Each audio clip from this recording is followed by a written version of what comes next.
मुस्लिम है, सिख है, जैसे बहुत लोग हैं और बहुत सारा जुबान है, मलयालम है और हिंदी है, उर्दू है, जैसे बहुत जबानों है और सकाफतों का गहवाना भी है।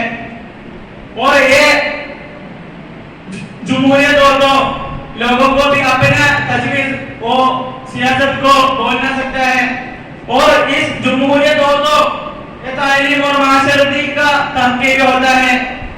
ये माशरती के तो मुआशरत वो सियासतदानों के साथ करे तो हमारे वो सियासत में बहुत सारा अंजाम कर भी सकता है और माशी इस्तेमाल करने के लिए बहुत फुर्सत मिलते हैं। और हम जिस पार्टी को वोट करता है वो उन लोग जरूर हमको ये जमहूरियत का इस्तेमाल देना पड़ेगा। वो जमहूरियत हो तो अच्छा होगा इंशाअल्लाह।